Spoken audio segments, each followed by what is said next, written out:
Assalamualaikum warahmatullahi wabarakatuh.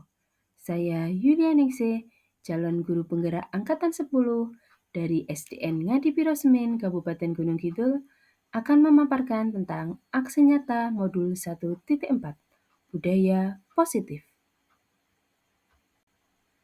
Menyebarkan pemahaman budaya positif kepada rekan guru di SDN Ngadipiro Semin. Assalamualaikum warahmatullahi wabarakatuh. Yang terhormat Ibu Rodia Suyati selaku Kepala SDN Ngadipiro Semin, yang saya hormati Bapak Ibu Guru SD Ngadipiro Semin. Di sini izinkan saya untuk menyebarkan pemahaman budaya positif. Di sini saya melaksanakan tugas saya sebagai calon guru penggerak Angkatan 10. Dan saya diminta untuk melaksanakan aksi nyata untuk menyebarkan pemahaman budaya positif. Di sini saya mohon izin, bukan berarti saya lebih paham atau lebih tahu dari Bapak Ibu semua, tapi kebetulan saya yang membaca materi lebih awal. Jadi nanti kita sama-sama belajar tentang materi budaya positif. Kita nanti akan belajar 8 konsep. Konsep inti dari budaya positif ada 8. Yang pertama, perubahan paradigma belajar. Yang kedua, disiplin positif. Yang ketiga, nilai-nilai kebajikan. Yang keempat, kebutuhan dasar manusia. Yang kelima, motivasi perilaku manusia. Yang keenam, posisi kontrol guru. Ketujuh, keyakinan kelas. Dan yang terakhir, segitiga restitusi. Nah, dari 8 konsep ini nanti kita akan belajar bersama-sama. Semoga nanti ada manfaat yang kita dapatkan bersama. Yang pertama tentang pembelajaran dengan paradigma baru. Jadi di kurikulum Merdeka ini kita pasti harus melaksanakan proses pembelajaran berdiferensiasi. Berdiferensiasi itu apa? Berdiferensiasi itu adalah proses pembelajaran yang melihat keunikan siswa. Siswa itu semuanya berbeda-beda, memiliki minat, bakat, sehingga cara memperlakukannya pun harus berbeda. Nah, dalam pembelajaran berdiferensiasi ini ada 3 proses. Yang pertama tentang berdiferensiasi konten, yang kedua proses, dan yang ketiga produk. Konten itu yang dimaksudkan saat proses pembelajaran kita harus memperhatikan minat anak, cara belajar anak. Dengan cara bagaimana? Misalnya anak yang suka membaca, berarti kita harus menyediakan media pembelajaran, misalnya buku atau modul ajar agar anak bisa membaca. Kemudian jika memang anak itu gaya belajarnya audiovisual, sukanya mendengarkan, berarti kita harus mencari video-video yang berkaitan tentang pembelajaran tersebut. Seperti itu. Kemudian kalau untuk proses, setiap anak itu pasti memiliki perbedaan cara belajarnya, lebih suka menyendiri, belajar sendiri, atau kelompok. Nah, itu maksudnya berdiferensiasi proses.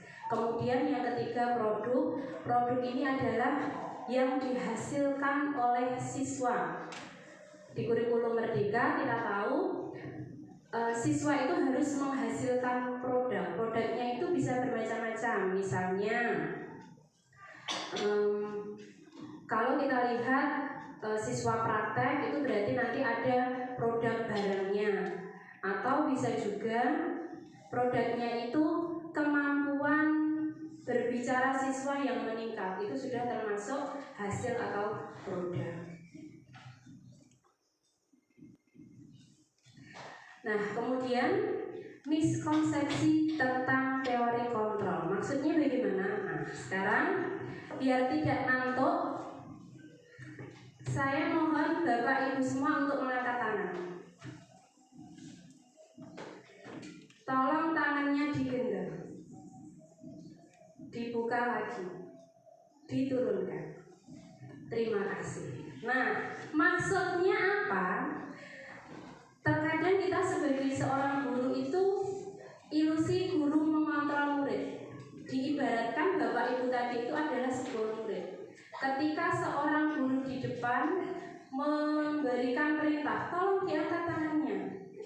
murid-murid langsung mengangkat tangan. Sebenarnya itu bukan kok guru bisa mengontrol murid. Kita tidak bisa mengontrol murid, tapi murid sendirilah yang mengontrol pikirannya. Oh, aku diminta untuk mengangkat tangan, aku tak mengangkat tangan. Jadi itu harus dari kemauan siswa sendiri. Kalau misalnya ada siswa yang tidak mengangkat tangan, berarti siswa tersebut tidak menerima perintah, tidak bisa dikontrol.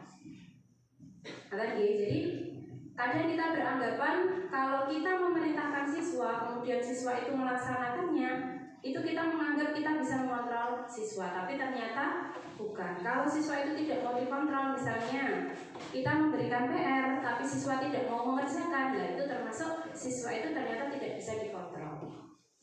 Kemudian yang kedua, ilusi bahwa semua penguatan positif, efektif, dan bermanfaat. Terkadang sering kita memberikan nasihat kepada siswa yang berulang-ulang melakukan kesalahan yang sama. Kita menganggap kalau kita sudah menasihati itu berarti siswa sudah mendapatkan pencerahan. Tapi ternyata besoknya diulangi lagi. Nah itu berarti ada teori kontrol yang salah di situ. Kemudian yang ketiga, ilusi bahwa kritik dan membuat rasa bersalah mampu menguatkan karakter.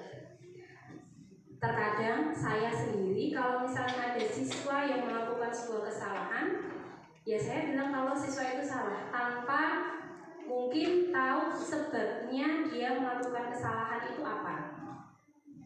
Nah, di situ rasa bersalah siswa itu kita anggap bisa menguatkan karakternya. Oh, itu salah, jangan dilakukan lagi. Tapi ternyata terkadang ada siswa yang ketika kita memberikan nasihat itu masuk kuping kanan, keluar kuping kiri. Jadi tidak ada yang nyantol ke siswa. Nah, itu berarti ternyata kita itu tidak bisa menguatkan karakter dengan membuat rasa bersalah siswa. Kemudian yang keempat, ilusi bahwa orang dewasa berhak memaksa. Nah, ini yang sering kita lakukan sebagai seorang guru. Terkadang kita tidak tahu kondisi siswa di rumah itu seperti apa. Misalnya ada siswa yang memang di rumah harus menjaga adiknya. Kita tahunya kalau seorang guru memberikan PR ya harus dikerjakan. Tapi siswa tidak mengerjakan karena memang di rumah itu harus menjaga adiknya. Nah itu jadi kita tidak bisa memaksa walaupun kita lebih tua. Itu yang harus dibenahi dari konsep teori kontrol. Kemudian yang selanjutnya, mengubah paradigma stimulus respon ke pendekatan teori kontrol. Maksudnya bagaimana? Sekarang ini kita sering berpendapat kalau kebutuhan kita itu sama. Setiap murid itu kebutuhannya sama.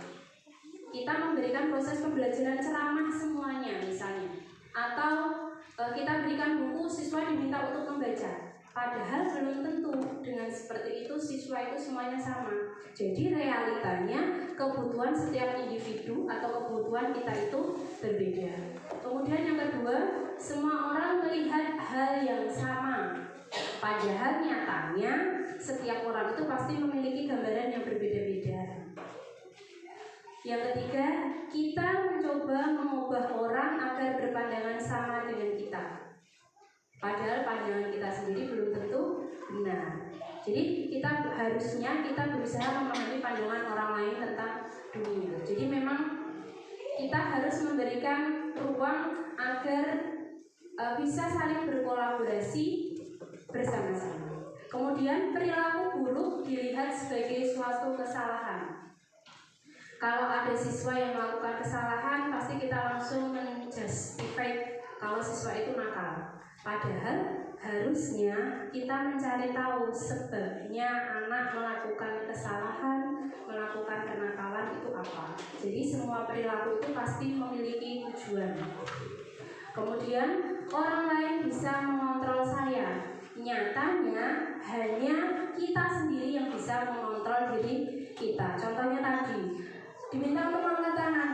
Kalau misalnya tadi Bapak Ibu ada yang tidak mengangkat tangan, nah itu berarti Bapak Ibu guru itu bisa mengontrol diri. Halah maupun dan angkat tangan badan. Nah, misalnya seperti itu. Jadi kita ternyata tidak bisa dikontrol pikiran kita sendirilah yang bisa mengontrol kita. Kemudian pemaksaan ada pada saat rujukan gagal. Harusnya kolaborasi dan konsensus menciptakan pilihan-pilihan baru. Dan yang terakhir, model berpikir menang atau kalah. Seharusnya model berpikir menang. Jadi dalam proses pembelajaran kita itu tidak bisa menganggap misalnya satu siswa pandai dalam matematika, tapi yang satunya tidak bisa. Padahal yang tidak bisa itu memang keahliannya di olahraga. Kita tidak bisa menganggap yang pintar matematika itu pintar. Kita terus kemudian yang tidak bisa matematika itu bodoh.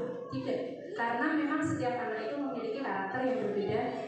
Jadi tidak ada menang kalah, tapi pasti ada sesuatu yang bisa diambil dari anak tersebut. Selanjutnya tentang disiplin positif. Disiplin positif merupakan salah satu cara penerapan disiplin yang bertujuan untuk menumbuhkan kesadaran serta memberdayakan peserta didik tanpa imbalan penghargaan atau reward, ancaman atau hukuman. Terkadang sering sekali kita membuat aturan yang memberikan hadiah kepada siswa atau bahkan hukuman. Misalnya siswa yang terlambat dihukum untuk membersihkan toilet misalnya. Nah, itu siswa dengan terpaksa datang ke sekolah tidak terlambat karena takut akan hukuman. Itu tidak akan berjalan efektif karena kesadaran siswa muncul dari luar atau eksternal. Jadi cara belajar atau hal yang bisa bertahan lama di siswa itu jika anak memang memiliki keyakinan sendiri dari dalam dirinya sendiri, memiliki keyakinan tersebut. Dalam disiplin positif, yang dimasukkan disiplin positif itu pasti ada nilai-nilai kebajikan yang harus ditaati bersama. Nah, di sini saya menyampaikan ada 3 nilai kebajikan. Yang pertama tentang profil pelajar Pancasila, yang kedua Ibu Primary Years Program atau PYP, dan yang ketiga keterampilan hidup atau life skill. Nah, untuk profil pelajar Pancasila itu pasti semuanya Bapak Ibu sudah tahu. Yang pertama beriman dan bertakwa pada Tuhan yang Maha Esa dan berakhlak mulia. Yang kedua berkebinekaan global. Yang ketiga gotong royong. Yang keempat mandiri. Yang kelima kreatif, dan yang terakhir bernalar kritis.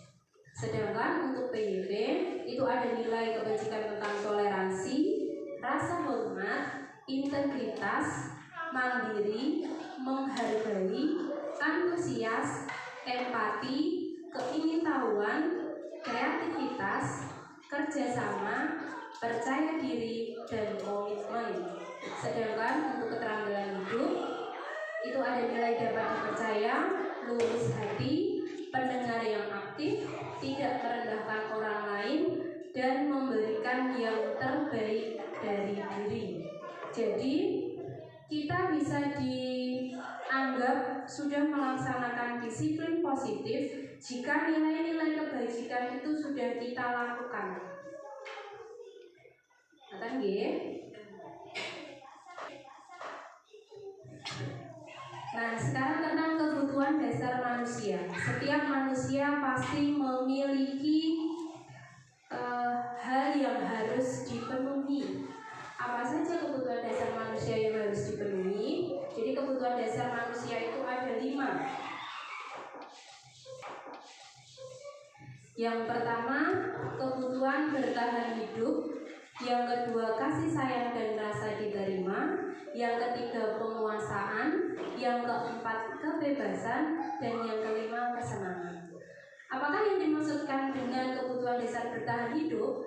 Bertahan hidup itu kebutuhan primer manusia. Kita tidak akan bisa hidup jika kebutuhan bertahan hidup itu tidak dicukupi. Misalnya tentang makanan, pakaian, tempat tinggal, keamanan, dan kesehatan.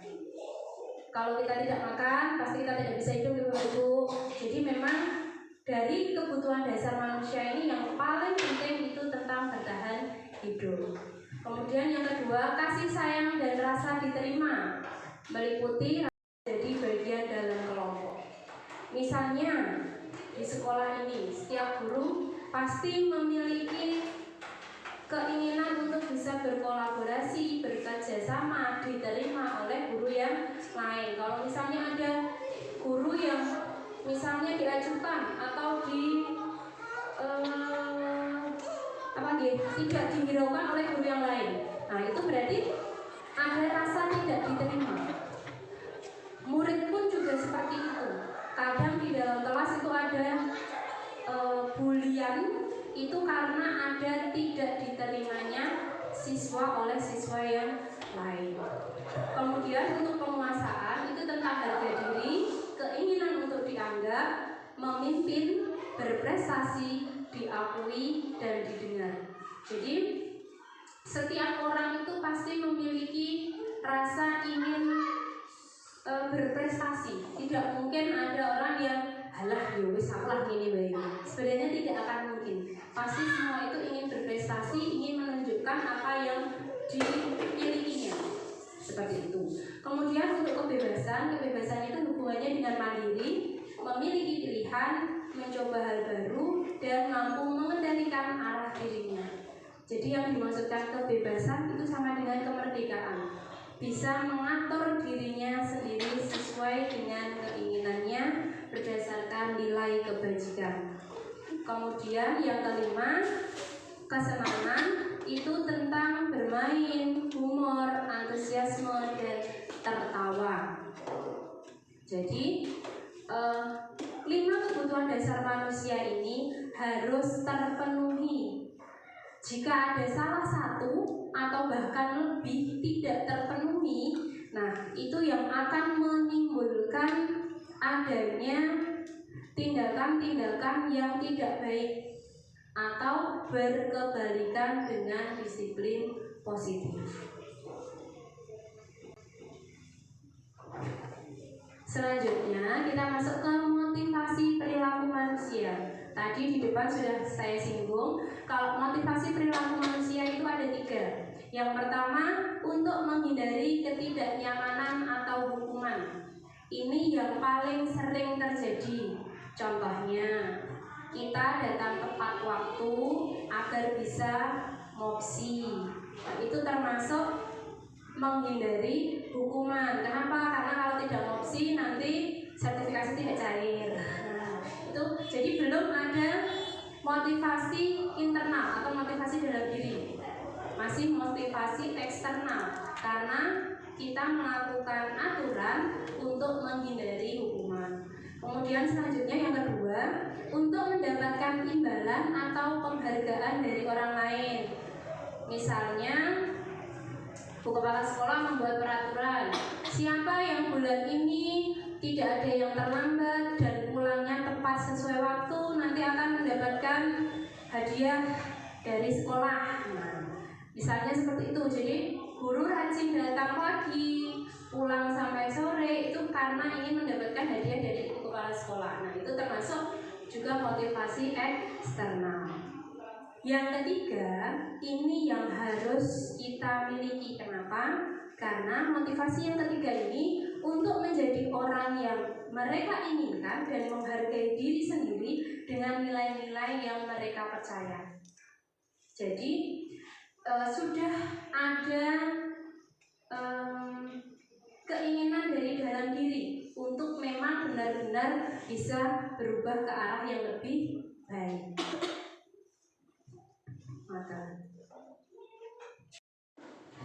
Selanjutnya, perbedaan hukuman, konsekuensi, dan restitusi.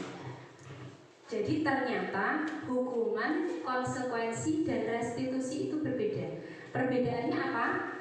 Kalau yang kita lakukan ke siswa saat ini pasti lebih banyak ke hukuman. Kenapa? Karena kita memberikan sesuatu itu tidak terencana atau tiba-tiba.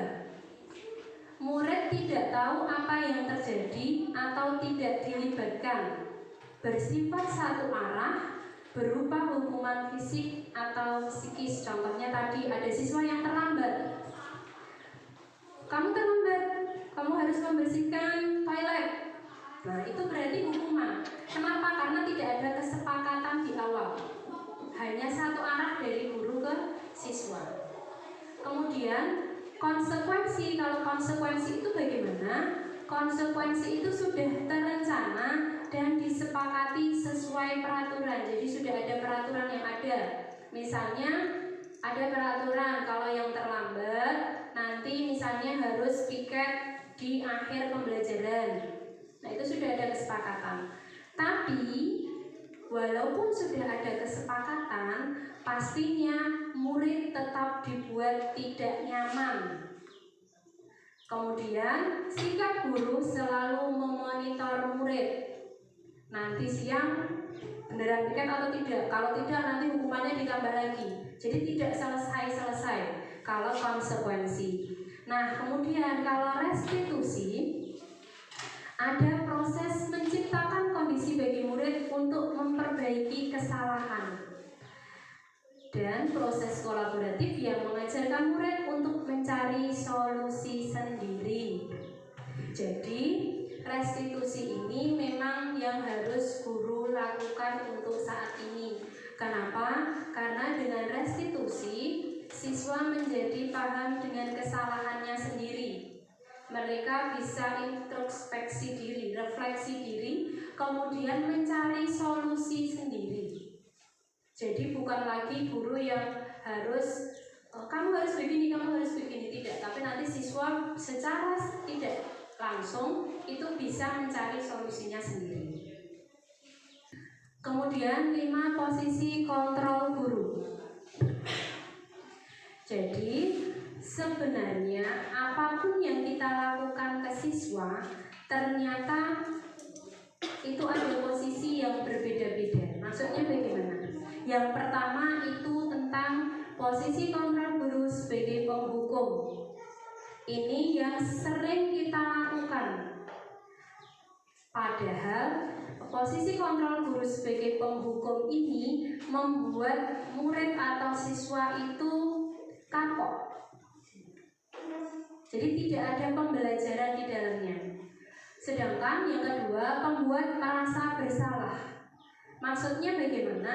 Pembuat merasa bersalah itu kita menganggap siswa yang dilakukan siswa itu salah tanpa adanya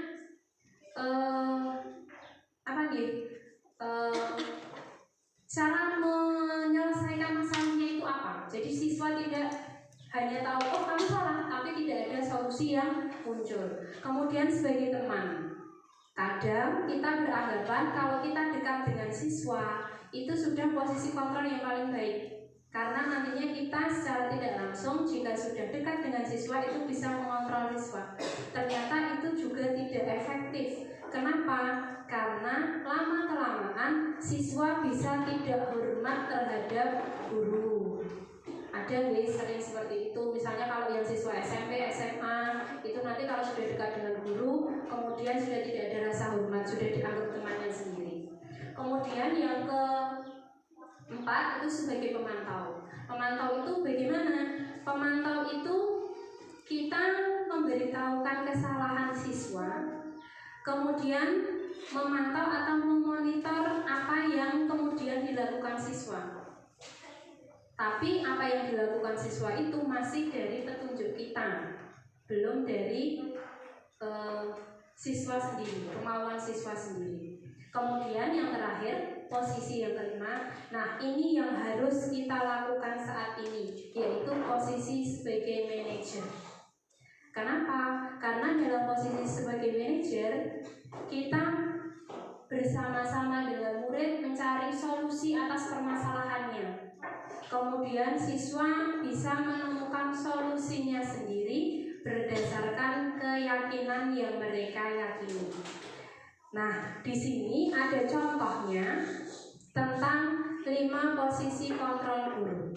Pertama, posisi kontrol guru sebagai penghukum. Nah, kasusnya siswa ada yang tidak membawa buku PR saat pembelajaran.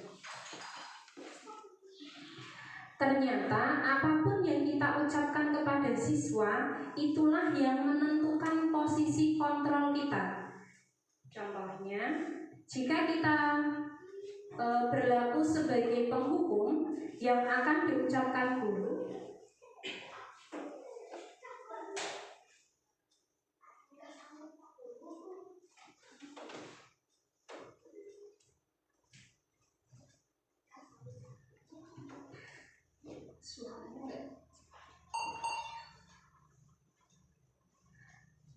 Nah, jadi ketika ada siswa yang melapor kalau dia tidak membawa buku, guru itu langsung menghukum, disuruh berdiri di depan kelas sampai jam istirahat. Nah, itu posisi sebagai penghukum. Jadi tidak ditanya dulu kenapa kok tidak membawa buku, alasannya apa, tidak, tapi langsung dihukum. Nah, ini adalah contoh posisi kontrol guru sebagai penghukum. Kemudian yang kedua, ketika siswa melaporkan kalau dia tidak membawa buku, kemudian gurunya berkata, berapa kali ibu harus memberitahu kamu selalu saja mengecewakan ibu. Jadi di situ guru hanya memberikan tekanan kepada siswa kalau kamu itu salah, tanpa memberikan solusi apapun. Jadi yang dikatakan, berapa kali ibu harus memberitahu kamu selalu saja mengecewakan ibu. Jadi hanya ada memberikan rasa bersalah kepada siswa.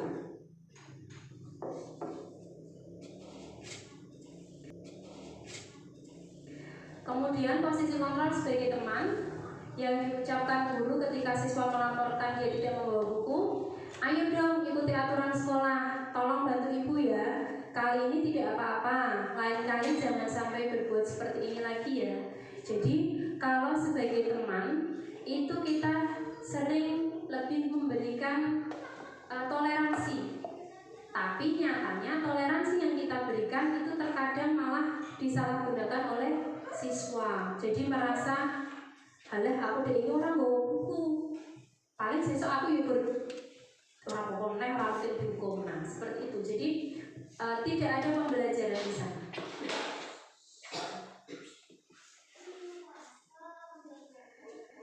Kemudian sebagai pemantau yang diucapkan oleh guru adalah, kamu sudah melanggar peraturan sekolah, kamu tahu konsekuensinya. Kerjakan PR di buku lain dan jangan diulangi lagi. Jadi di situ guru memberikan perintah, hanya memberikan perintah kemudian memantau apakah benar-benar perintah itu dikerjakan. Itu sebagai posisi pemantau. Nah, posisi yang ideal yang harusnya dilakukan itu adalah posisi manajer. Apa yang dikatakan dulu? Apakah kamu tahu kesalahanmu? Nah, dari pertanyaan itu kita akan mengajak siswa untuk berpikir kesalahannya itu apa, yang membuat dia tidak membawa buku itu apa. Kemudian kita tanya, kira-kira bagaimana kamu memperbaiki kesalahanmu? Nah, dari pertanyaan bagaimana kamu memperbaiki kesalahanmu, di situ siswa mencari solusi sendiri. Kalau hari ini saya tidak membawa buku, berarti besok solusinya biar bisa membawa buku itu bagaimana ya? Nah, seperti itu. Jadi untuk 5 posisi kontrol guru yang memang harus dilakukan seorang guru adalah sebagai manajer. Jadi bisa memberikan solusi kepada murid. Nah, sekarang kita masuk ke keyakinan kelas. Mengapa keyakinan kelas? Mengapa bukan peraturan kelas? Kalau yang sering kita dengar pasti tentang peraturan kelas gitu. Aturan kelas, tata tertib. Pasti jarang yang menggunakan keyakinan kelas. Nah, perbedaannya apa? Kira-kira apa, Bapak Ibu? Monggo, siapa yang mau menjawab? Biar tidak ngantuk. Mengapa keyakinan kelas? Mengapa bukan peraturan kelas? Oke, Bu Indah.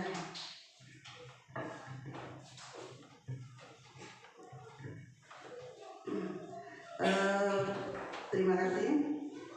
Biasanya untuk peraturan kelas itu terbit tanpa persetujuan dari yang melaksanakannya. Jadi mungkin di dalam kelas itu sudah ada peraturan yang ada yang dibuat lebih dulu. Jadi anak tinggal melaksanakannya. Sedangkan untuk keyakinan kelas itu siswa diajak untuk membuat kesepakatan peraturan kelas apa saja yang harus kita taati. Jadi anak mungkin akan lebih senang dengan keyakinan kelas yang mereka buat bersama-sama. Demikian, terima kasih. Terima kasih Bu Enda. Mungkin ada yang mau menambahkan? Ada? Bu Andi?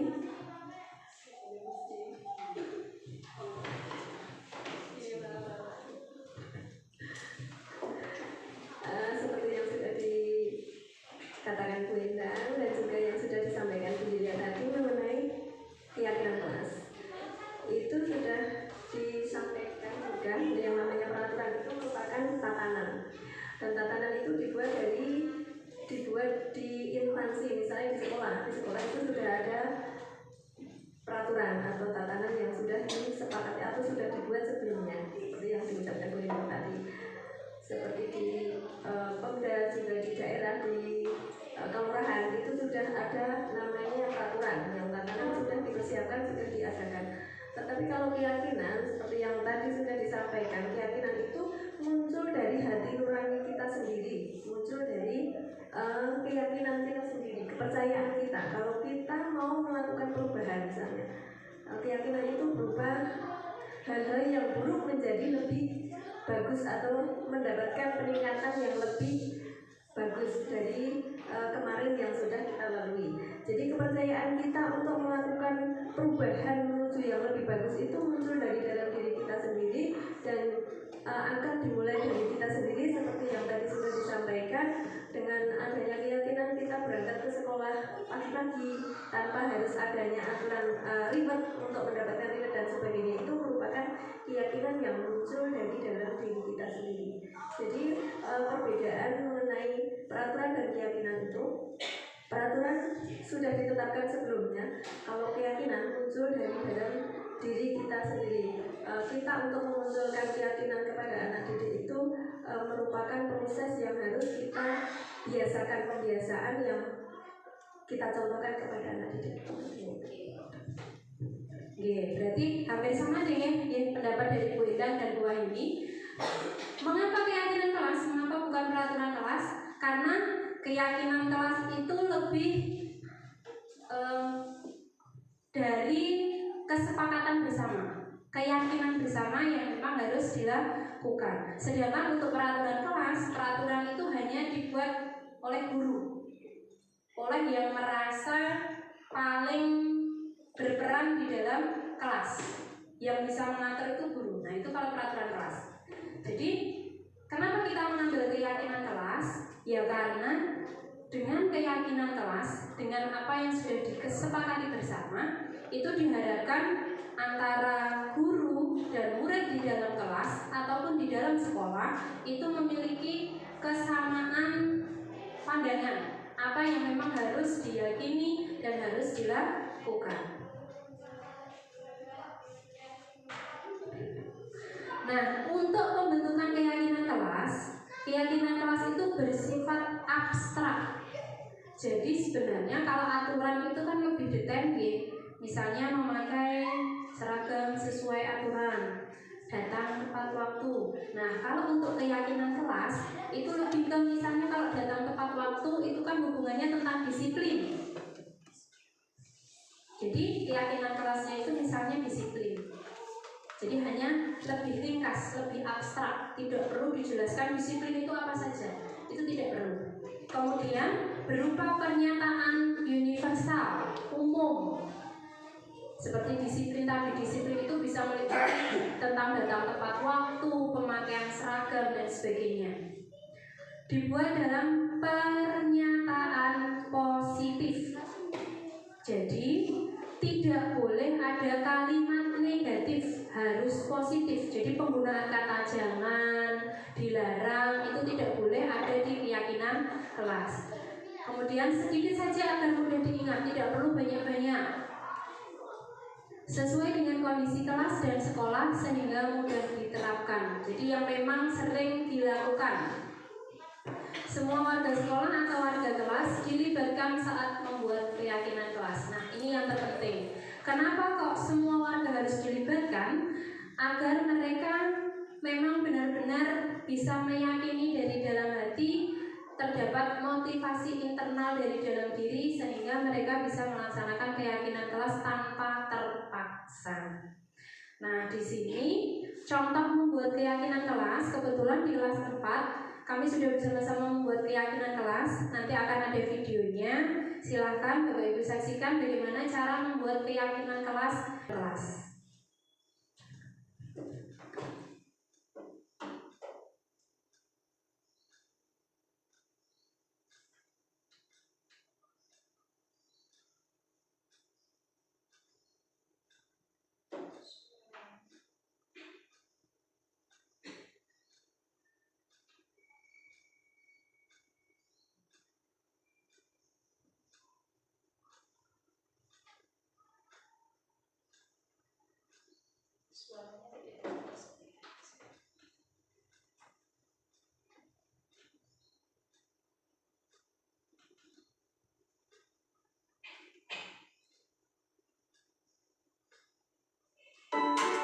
Assalamualaikum warahmatullahi wabarakatuh.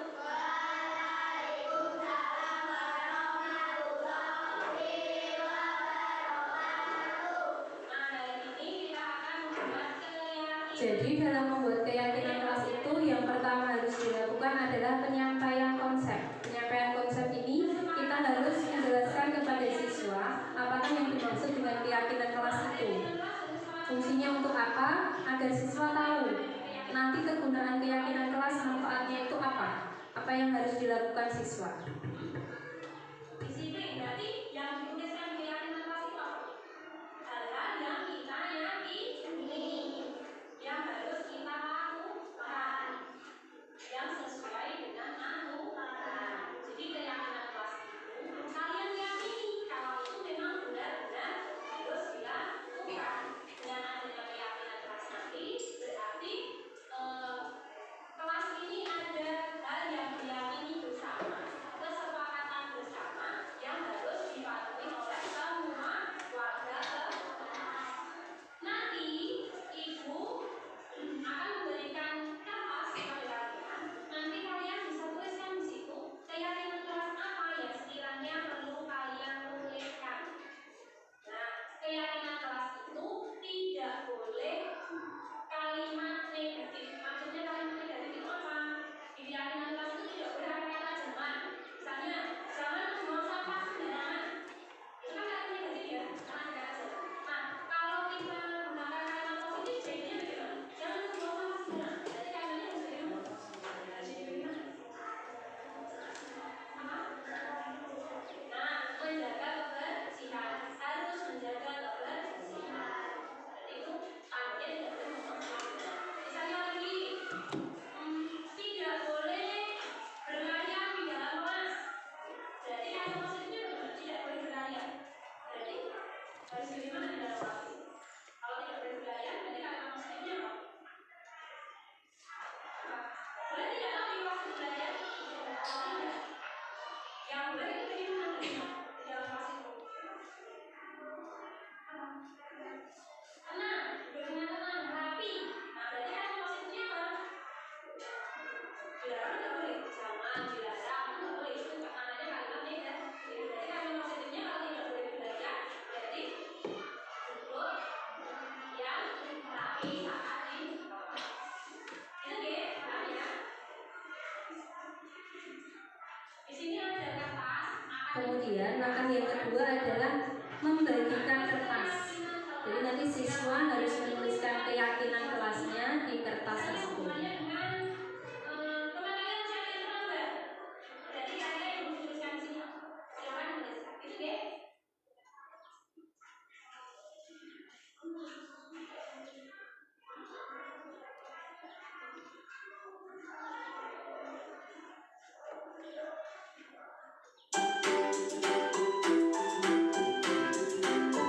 Kemudian siswa menuliskan keyakinan kelas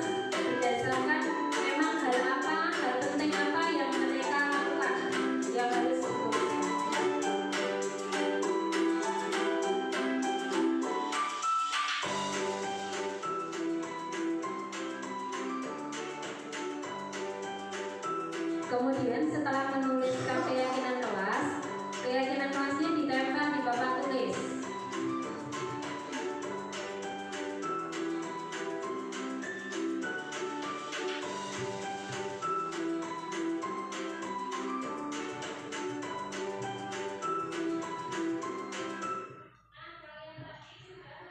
Ketika sudah ditempelkan, selanjutnya adalah proses seleksi. Jadi kita melihat apakah ada keyakinan kelas yang sama atau mungkin ada keyakinan kelas yang seharusnya tidak diyakini. Itu bisa dipilih di proses seleksi.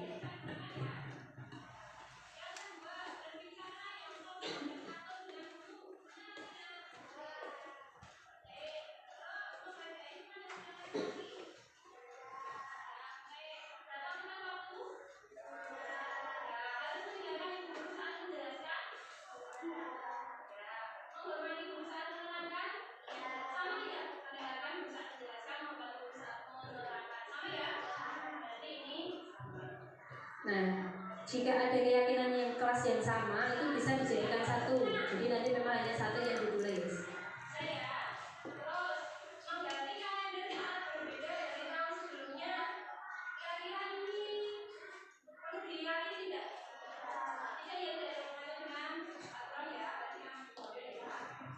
Nah, jika memang keyakinan kelas yang ditulis anak itu sekiranya memang tidak diperlukan, itu bisa diambil, jadi tidak dipakai.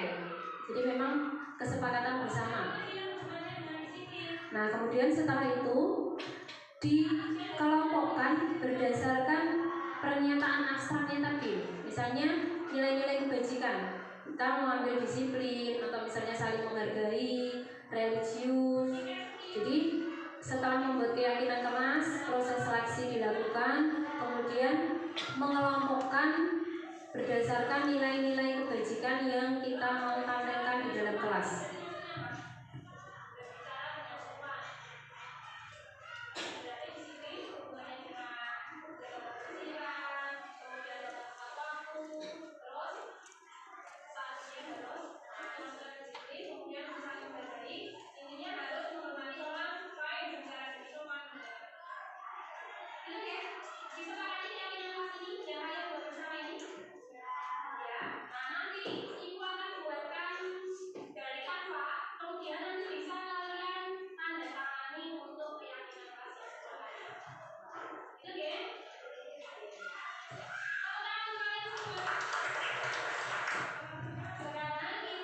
Kemudian proses yang terakhir yaitu menandatangani keyakinan kelas.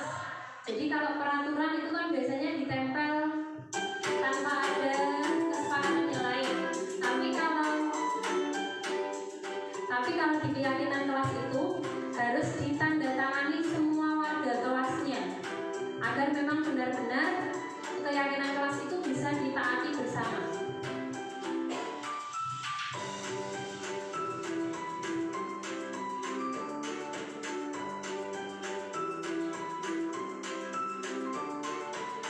Kemudian dari hasil keyakinan kelas tadi ditempel di sini yang mudah dilihat murid. Fungsinya ya agar siswa lebih mudah dalam mengingat keyakinan kelas yang mereka pilih.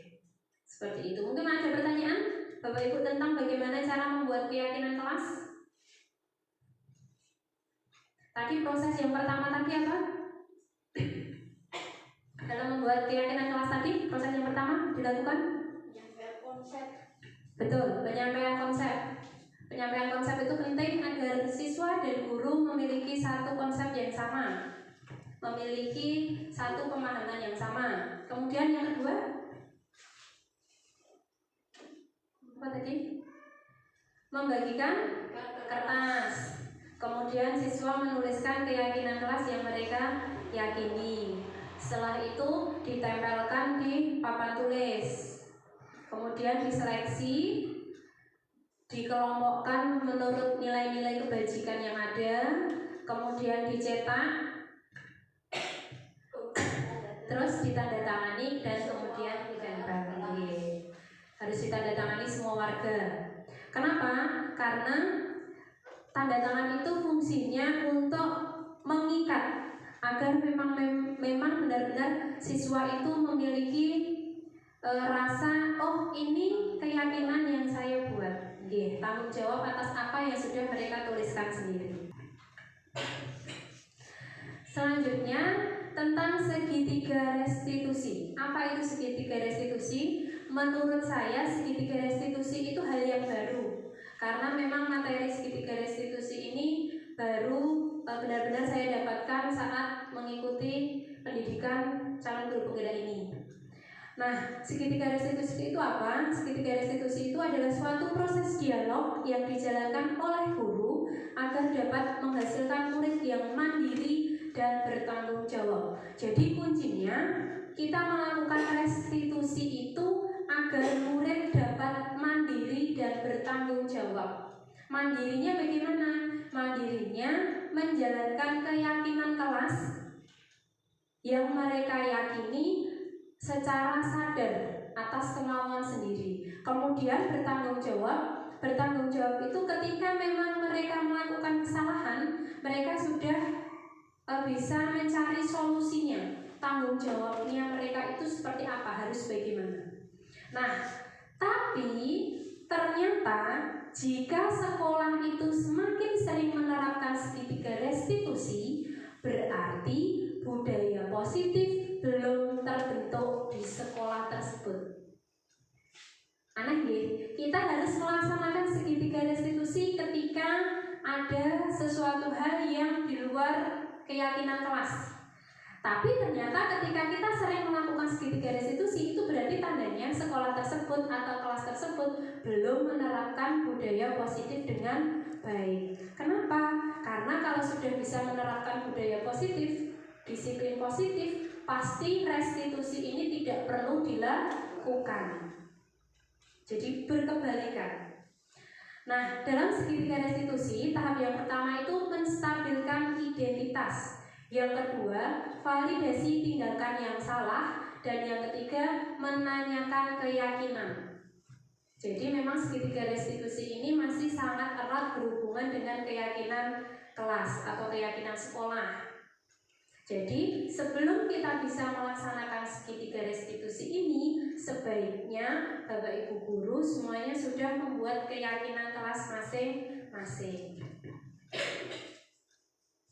Tahap yang pertama, menstabilkan identitas berdasarkan prinsip membuat kesalahan adalah bagian dari proses pembelajaran.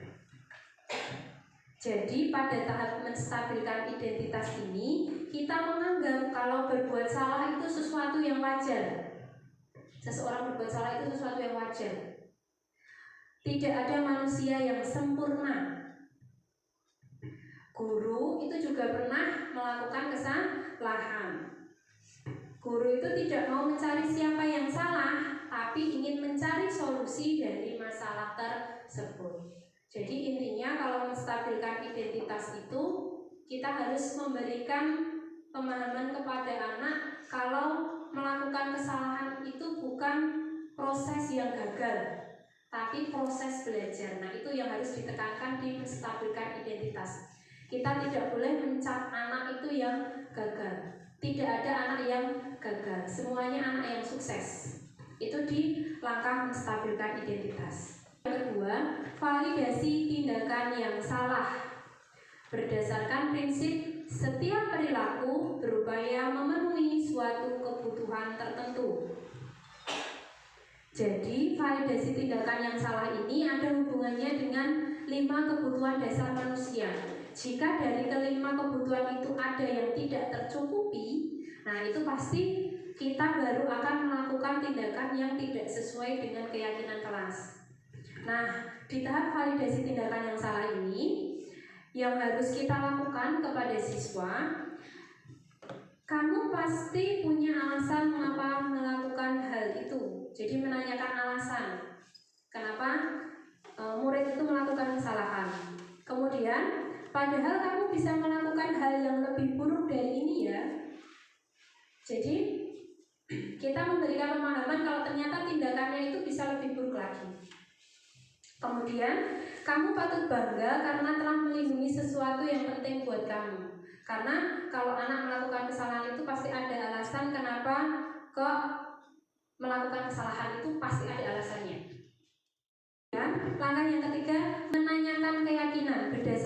prinsip teori kontrol bahwa pada dasarnya kita termotivasi secara intrinsik atau secara internal dari dalam diri. Dalam proses menanyakan keyakinan ini yang bisa kita lakukan yaitu apa keyakinan kelas yang kamu langgar. Jadi menanyakan keyakinan kelas yang dilanggar itu apa. Kemudian nilai-nilai apa yang telah disepakati bersama. Seperti apa gambaran sebuah kelas yang ideal menurut kamu. Kamu ingin menjadi orang yang seperti apa. Jadi dalam proses menanyakan keyakinan ini kita bisa secara tidak langsung siswa mencari solusi atas permasalahannya. Nah, contoh penerapan segitiga restitusi. Di sini ada satu kasus contoh bagaimana cara menerapkan segitiga restitusi.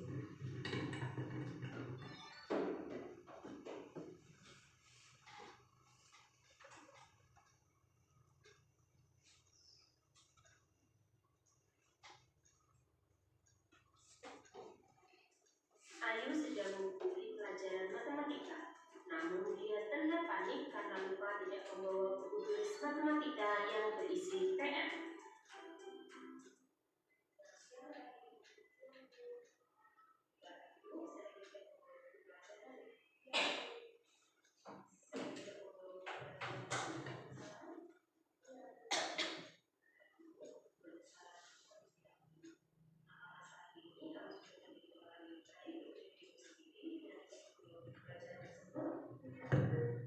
Nah, sekarang yang terpenting kita harus mencari solusi atas permasalahan ini, dan kita harus memperbaiki kesalahan ini. Setuju, Mbak? Setuju. Mbak Ayu sering lupa tidak membawa buku, pasti ada alasannya. Alasannya apa? Setelah belajar, saya tidak langsung menjadwal buku. Saya menjadwal pagi hari, jadi saya terburu-buru. Lalu, kira-kira tindakan kamu itu melanggar keyakinan kelas kita tidak? Melanggar dulu. Kalau melanggar, keyakinan kelas apa yang kamu melanggar? Disiplin. Menurut kamu, disiplin itu penting tidak? Penting Bu, karena dengan disiplin saya pasti tidak lupa membawa buku. Nah, kalau disiplin itu penting, kira-kira tindakan apa yang akan kamu lakukan agar kamu bisa disiplin sehingga selalu membawa buku sesuai jadwal? Saya akan menjadwal setelah selesai belajar agar tidak terburu-buru. Nah, bagus Mbak. Selain itu, kira-kira ada yang bisa membantu kamu untuk mengecek jadwal tidak? Ada Bu, saya. Nah, mulai besok setelah Mbak Ayu berjadwal, Mbak Ayu untuk mengecek ulang ya. Ya Bu. Terima kasih Mbak Ayu. Boleh istirahat sekarang ya. Ya Bu. Ayu sedang mengikuti pelajaran matematika. Nah, tadi sudah kita lihat contoh penerapan segitiga restitusi. Yang pertama, menstabilkan identitas. Nah, di situ kita menanyakan atau memberikan penguatan bahwa anak itu ternyata melakukan kesalahan itu sesuatu hal yang wajar. Kemudian yang kedua, validasi tindakan yang salah agar memang anak itu paham kalau dia salah, tapi kita tidak berhak untuk menghakimi anak. Kemudian yang terakhir, ini hal yang paling penting, yaitu menanyakan keyakinan. Kenapa tahap yang terakhir ini penting? Karena di tahap menanyakan keyakinan ini kita bisa dengan pertanyaan-pertanyaan yang kita ajukan, siswa itu menjadi paham tentang kesalahannya, kemudian solusi apa yang bisa dilaksanakan. Contohnya tadi, ketika tidak membawa buku pelajaran, sering tidak membawa buku pelajaran, yang alasannya itu ternyata setelah mengerjakan PR, dia itu tidak langsung menjadwal. Jadi menjadwalnya pagi hari saat mau berangkat baru menjadwal, jadi terburu-buru. Nah, ternyata dari situ anak sadar kalau menjadwal di pagi hari itu bisa membuat tidak efektif atau karena terburu-buru bukunya ada yang ketinggalan. Jadi dia berpikir sendiri, mencari solusi sendiri. Kalau ternyata menjadwal itu ya memang setelah melaksanakan atau mengerjakan PR, itu akan lebih efektif. Kemudian dia harus meminta ibunya untuk mengecek jadwalnya.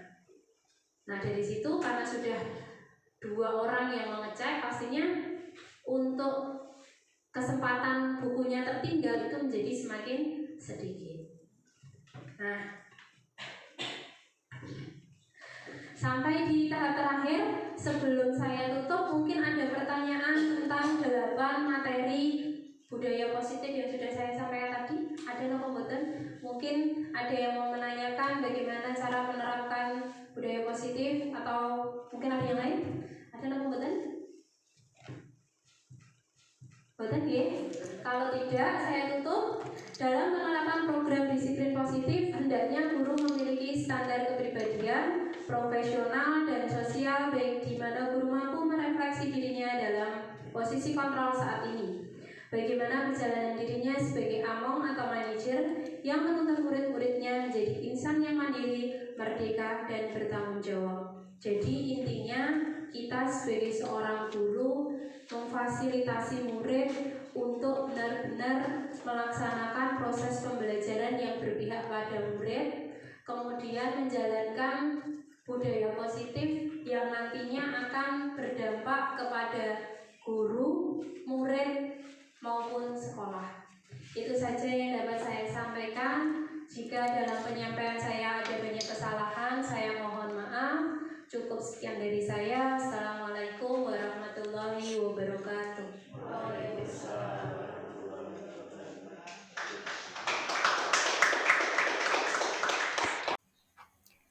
Menyebarkan pemahaman budaya positif pembentukan keyakinan kelas kepada siswa kelas 4 di SDN Ngadipiro Semen.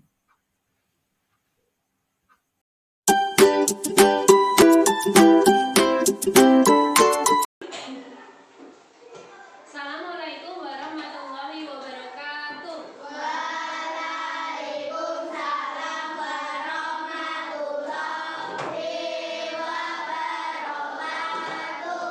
Nah, hari ini kita akan membuat keyakinan kelas. Ada yang tahu keyakinan kelas itu apa? Apa Mas Adan? Kesepakatan kelas. Ya, betul. Jadi keyakinan kelas itu hampir sama dengan kesepakatan kelas. Keyakinan kelas dan kesepakatan kelas itu apa? Apa tahu yang ada di keyakinan kelas itu? Apa yang perlu kita tuliskan di sana? Kira-kira apa? Disiplin. Berarti yang dituliskan di keyakinan kelas itu apa? Hal-hal yang kita yakini, yang harus kita lakukan, yang sesuai dengan aturan. Jadi keyakinan kelas itu kalian yakini kalau itu memang benar-benar harus dilakukan. Dengan adanya keyakinan kelas nanti berarti kelas ini ada hal yang diyakini bersama, kesepakatan bersama yang harus dipatuhi oleh semua warga kelas. Nanti ibu akan memberikan kertas kepada kalian. Nanti kalian bisa tuliskan di situ keyakinan kelas apa yang sekiranya perlu kalian tuliskan.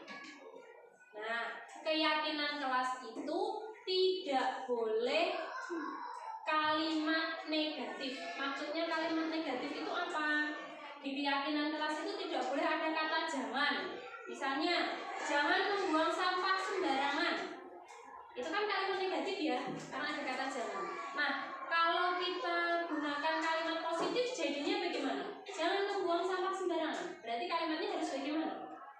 Harus jadi bagaimana? Apa? Nah, menjaga kebersihan. Harus menjaga kebersihan. Berarti itu tandanya tidak boleh membuang sampah sembarangan. Misalnya lagi, tidak boleh berlarian di dalam kelas. Berarti kalimat positifnya bagaimana? Tidak boleh berlarian. Berarti harus bagaimana di dalam kelas itu? Kalau tidak boleh berlarian, berarti kalimat positifnya apa? Apa? Boleh tidak tahu di kelas itu berlarian? Tidak. Yang boleh itu bagaimana harusnya? di dalam kelas itu? Apa? Tenang, duduk dengan tenang, rapi. Nah, berarti kalimat positifnya apa? Dilarang kan nggak boleh, jangan dilarang, itu nggak boleh, itu namanya kalimat negatif. Berarti kalimat positifnya kalau tidak boleh berlarian, berarti duduk yang rapi saat di kelas. Itu nggih, paham ya? Di sini ada kertas akan Ibu bagikan, silakan disiapkan alat tulisnya. Silakan tulis keyakinan kelas yang kalian inginkan di kelas ini apa. Misalnya hubungannya dengan teman kalian masih ada yang terlambat. Berarti kira-kira yang perlu dituliskan di sini apa? Silakan dituliskan. Itu nggih?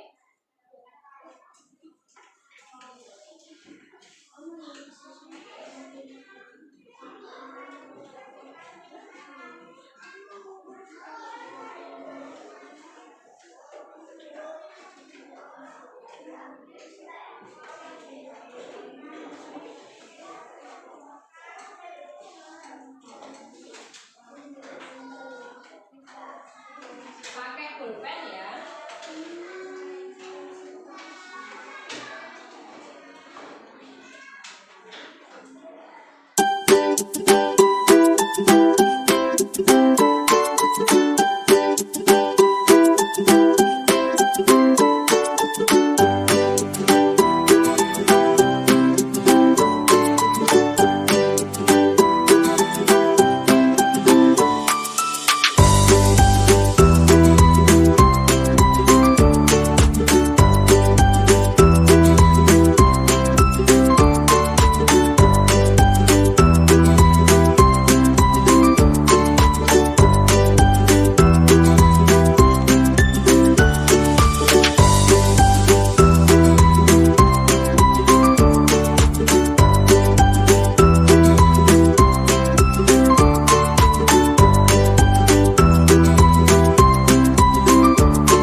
tadi ya, bicara dengan sopan, memperhatikan guru yang sedang berbicara tentang pelajaran, sama ya, menghargai guru, harus menjaga kerukunan di kelas, menjaga kerukunan dengan menghargai guru, beda ya? Terus berbicara dengan sopan, ini sama ya berarti? Nah ini mendengarkan saat teman presentasi, ini sama dengan ini. Menghargai teman yang berbeda agama, berarti intinya menghargai teman.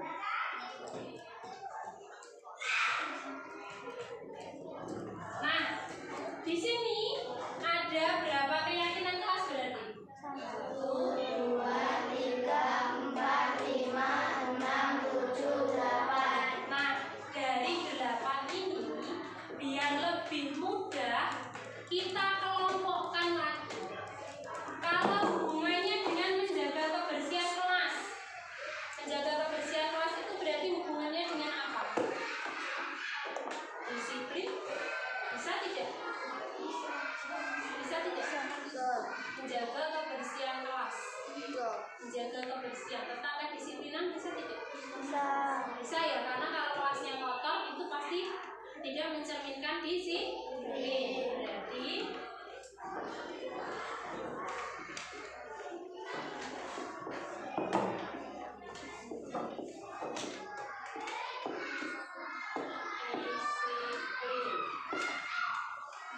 terus apa lagi yang hubungannya dengan disiplin? Saat ujian harus tenang, itu disiplin bukan? Iya.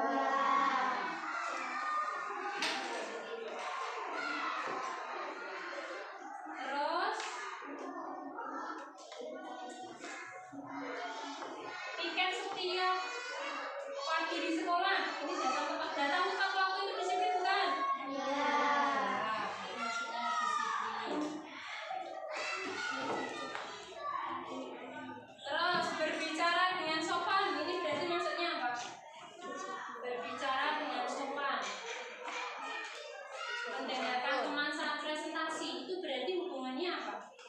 Nilai baiknya apa? Saling menghargai, saling menghormati, saling menghargai atau menghormati.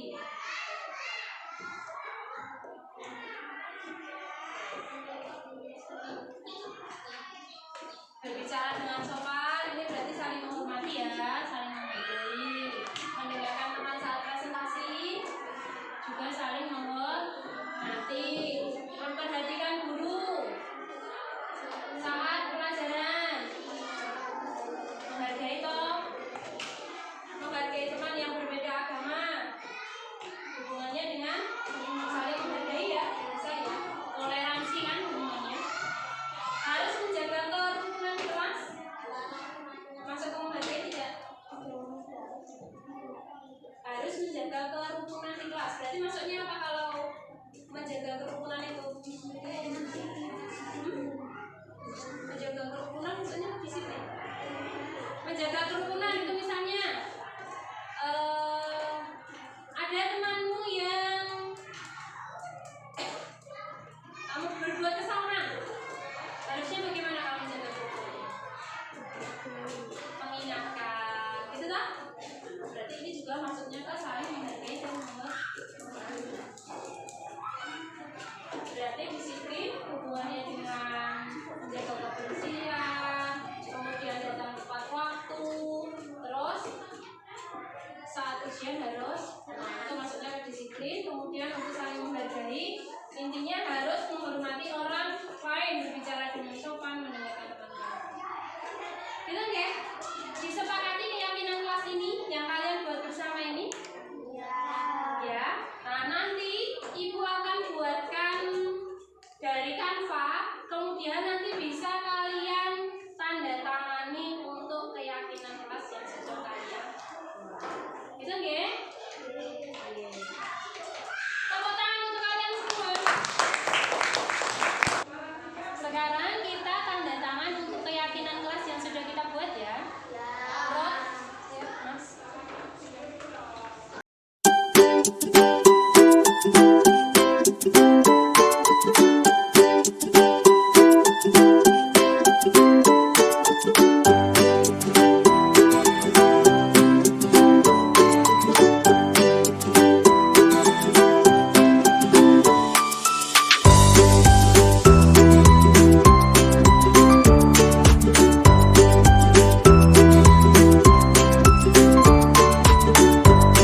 Refleksi. Pelaksanaan diseminasi penyebaran pemahaman kepada rekan guru dilakukan pada hari Jumat 7 Juni 2024 bertempat di SDN Ngadipiro Semin, Kabupaten Gunung Kidul. Terdapat 11 guru yang mengikuti kegiatan tersebut.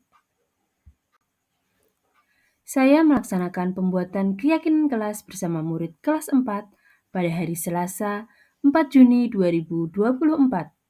Murid sangat antusias dalam mengikuti proses pembuatan keyakinan kelas. Perasaan saya setelah melaksanakan aksi nyata ini sangat senang karena mampu melakukan perubahan ke arah yang lebih baik. Selain itu, dapat berbagi praktek baik dengan rekan sejawat yang nantinya bisa meningkatkan budaya positif di SDN Ngadipiro Semin. Demikianlah tadi aksi nyata yang telah saya buat. Terima kasih. Salam Guru Penggerak. Assalamualaikum warahmatullahi wabarakatuh.